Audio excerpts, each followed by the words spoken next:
Hello friends, welcome to my channel. Guys, पिछली video में हमने सी लैंग्वेज की डेटा टाइप्स देखी थी, जहां पर हमने देखा कि जब भी हमें कोई कैरेक्टर या फिर स्ट्रिंग वैल्यू मेमोरी में स्टोर करवानी हो तब हम कैरेक्टर डेटा टाइप का यूज़ कर सकते हैं। और ये कैरेक्टर डेटा टाइप हमारे वेरिएबल के लिए 1 बाइट की स्पेस हमारे मेमोरी में अलोकेट कर देगी और उस वेरिएबल में हम कुछ भी स्टोर करवा सकते हैं, लाइक कोई अल्फ़ाबेट्स या फिर किसी का नाम भी हो सकता है। यहाँ पर एग्जाम्पल मैंने दिए हैं।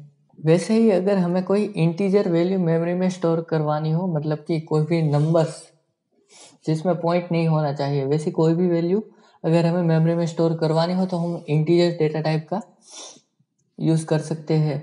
वो इंटीजर डेटा टाइप हमारे वेरिएबल के लिए मेमोरी में 2 बाइट्स की स्पेस अलोकेट कर देगा और वहाँ पर हम कुछ भी नंबर्स स्टोर करवा सकते हैं, लाइक 20, 200, कुछ भी।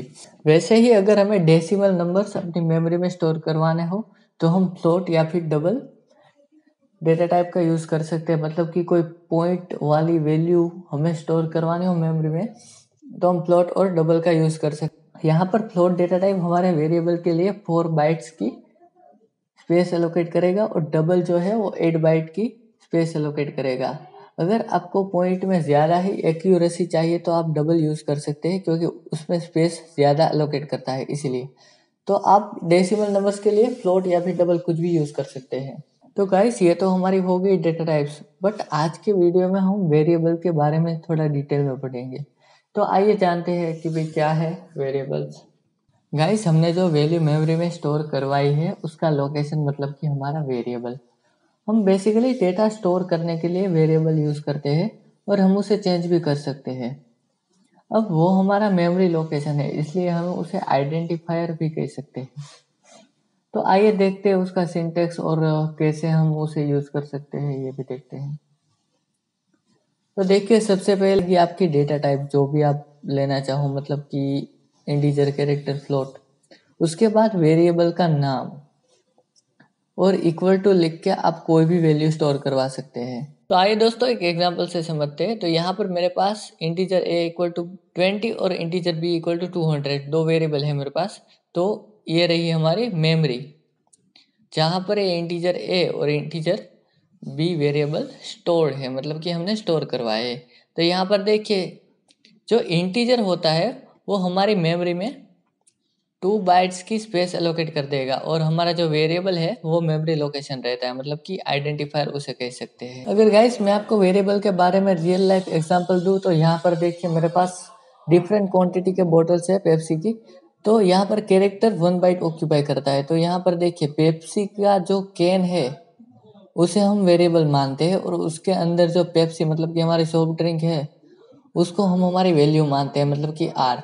तो ऐसा आप समझ सकते हैं। तो वैसे ही यहाँ पर 2 बाइट्स ऑक्यूपाई करती है और जो बोतल है हमारी उसे हम वेरिएबल मानते हैं और उसके अंदर जो हमारी ड्रिंक है उसको हम वैल्यू मान सकते हैं। तो ऐसे आप समझ सकते हैं। तो गाइस, आपने ये तो समझा कि भाई हम वेरिएबल कैसे बनाते हैं और कैसे हम उसको यूज़ कर सकते हैं। लेकिन जब भी आप वेरिएबल बनाते हो, मतलब कि डिफाइन करते हो, तब ये बातें आपको ध्यान में रखनी है कि मतलब उसको कैसे नाम दे, मतलब कि उसको कैसे डिफाइन करें। तो आइए देखते हैं। तो देखो गाइस, वेरिएबल में आप अल्फाबेट, डिजिट्स और अंडरस्कोर यूज कर सकते हैं, लेकिन कोई भी वेरिएबल नंबर से स्टार्ट नहीं होना चाहिए और उसके बीच में कोई भी स्पेस नहीं होनी चाहिए। और सी लैंग्वेज के जो रिजर्व कीवर्ड है, मतलब कि प्रिंट एफ हो गया, स्कैन एफ हो गया, इंटीजर, डबल, फ्लोट, वैसे कीवर्ड मैं आपको दिखाऊंगा। वैसे कोई भी कीवर्ड आप उसको यूज नहीं कर सकते, मतलब वेरिएबल के तौर पर। तो आइए कुछ वैलिड और इनवैलिड वेरिएबल्स के नेम देखते हैं। तो देखिए, यहाँ पर इंटीजर ए हो गया, बी हो गया, अंडरस्कोर ए बी हो गया, A500, लास्ट में आप नंबर यूज कर सकते हो, कोई दिक्कत वाली बात नहीं है। लेकिन स्टार्टिंग में आप नंबर यूज नहीं कर सकते। बाकी कोई भी वेरिएबल आप डिफाइन कर सकते हैं, मतलब कि आपका नाम भी चलेगा। तो ये रहे वैलिड एग्जांपल्स। अब इनवैलिड देखते हैं। तो यहाँ पर देखिए, स्टार्टिंग में नंबर का यूज किया गया है तो इनवैलिड है। फिर ए और बी के बीच में स्पेस है तो ये भी नहीं चलेगा। यहाँ पर भी नंबर का यूज किया गया है और यहाँ पर इंटीजर, मतलब कि सी लैंग्वेज का रिजर्व कीवर्ड हमने यूज किया है। प्रिंट एफ, स्कैन एफ, ऐसा कुछ भी हम नहीं यूज कर सकते वेरिएबल के तौर पर। तो बस ये बातें आपको याद रखनी पड़ेगी।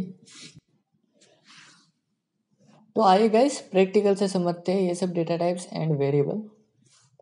तो यहाँ पर मैं एक न्यू फाइल क्रिएट कर लेता हूँ, shortcut press control N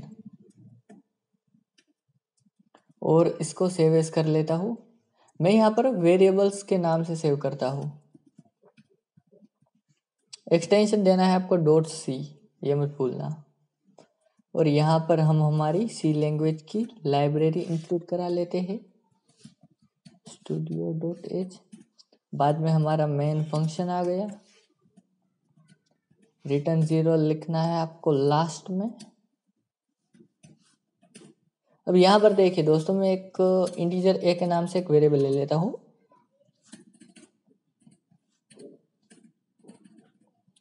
integer a equal to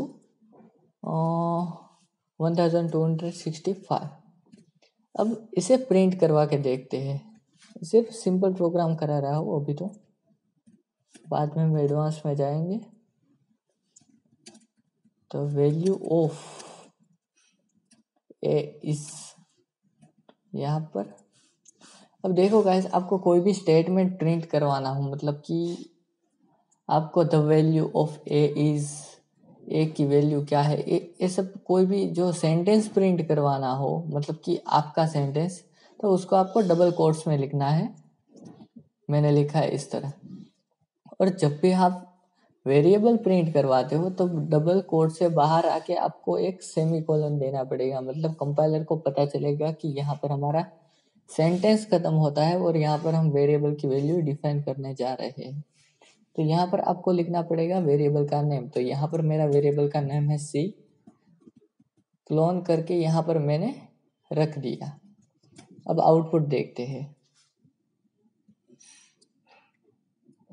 तो गाइस यहाँ पर आउटपुट तो आया, लेकिन आधा अधूरा।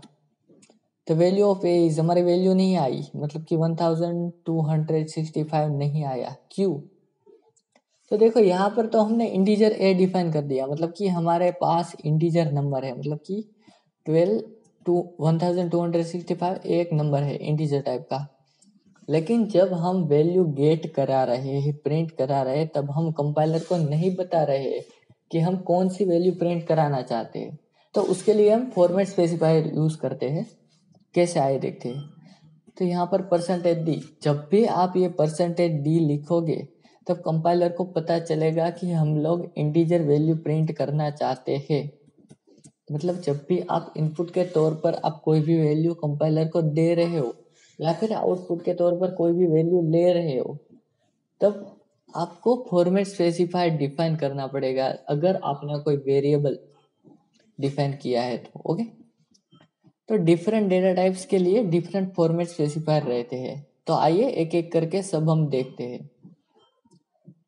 तो यहाँ पर मैंने %d ले लिया है। अब हम आउटपुट देखते हैं क्या आता है। तो देखा आपने, तो वैल्यू ऑफ ए इज 1265 आ गया है हमारा। अब यहाँ पर देखो, यहाँ पर %d मैंने यहाँ पर लिखा है, तो उसको हटा के मैं अगर यहाँ पे भी लिख दूंगा तो भी हमारा आउटपुट आ जाएगा। उसमें हमारी जो वैल्यू है वो आगे आ जाएगी, मतलब समझ रहे हो। %d हमने जहां पर भी लिखा वहां पर हमारा आउटपुट आएगा, मतलब कि हमारा वेरिएबल की वैल्यू आएगी। तो देखो 12। तो जहां पर भी आपको प्रिंट करवाना हो वहां पर आपको फॉर्मेट स्पेसिफायर लगाना पड़ेगा। मतलब यहाँ पर मैं ऐसे कर दूं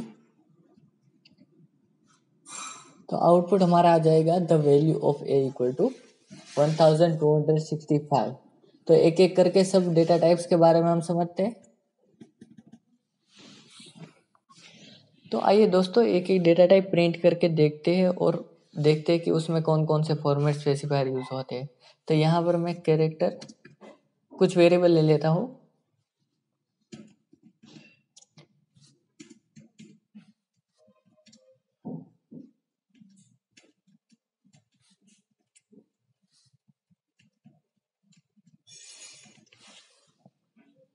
गैस एक बात बताना आपको मैं भूल गई, जब भी आपको कोई एक कैरेक्टर यानी कि कोई एक अल्फाबेट प्रिंट करवाना हो तब आप कैरेक्टर डेटा टाइप लेंगे और सिंगल कोट्स में लिखेंगे, ये मत बोलना। सिंगल कोट्स में सिर्फ वो अल्फ़ाबेट लिखेंगे, और जब हम हमें कोई स्ट्रिंग वैल्यू मतलब कि एक या फिर दो से ज़्यादा अल्फ़ाबेट्स आते हैं, मतलब कोई नाम हो गया, ये मेरे चैनल का नाम है, तो आपको कोई बड़ा वर्ड प्रिंट करवाना हो, उसमें स्पेस भी हो सकती है ऐसे, तब आपको उसको डबल कोट्स में लिखना है और यहाँ पर उसको साइज दे देना है, मतलब इसमें कौन से कितने कैरेक्टर आते हैं, ये बात आपको बताना मैं भूल गया था। तो यहाँ पर मैं 30 ज़्यादा भी लिख सकते हैं, लेकिन कम मत लिखना। तो यहाँ पर इन वैल्यू को प्रिंट करा के देखते हैं।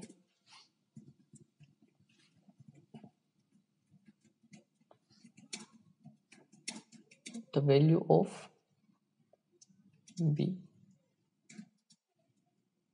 अब देखो गाइस, जब एक कैरेक्टर होगा, मतलब कि एक ही कैरेक्टर आपको प्रिंट करवाना हो, तब आप %C ऐसा फॉर्मेट स्पेसिफायर लिखेंगे, और जब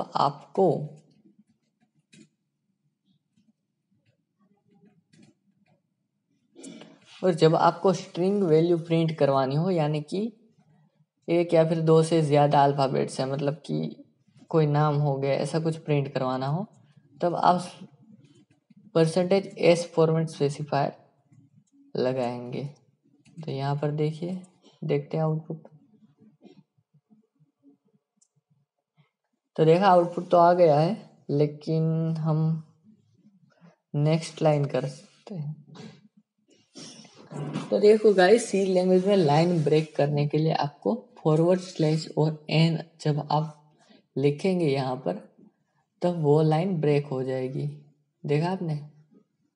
तो वैसे यहाँ पर भी मैं कर लेता हूँ।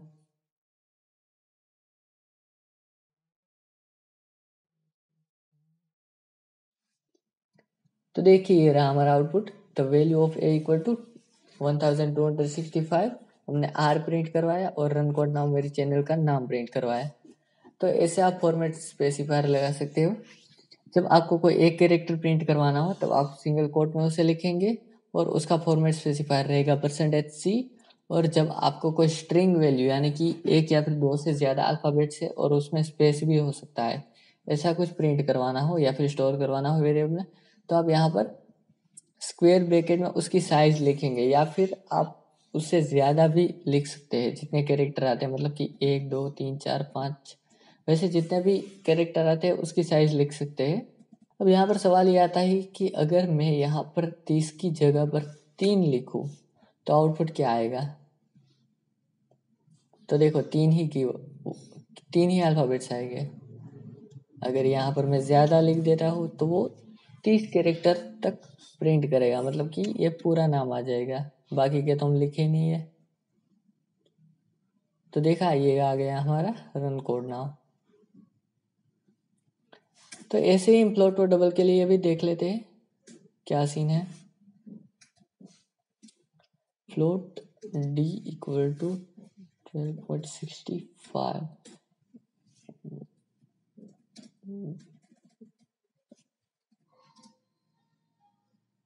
डबल ई इक्वल टू 12.65, इसे प्रिंट करवाते हैं।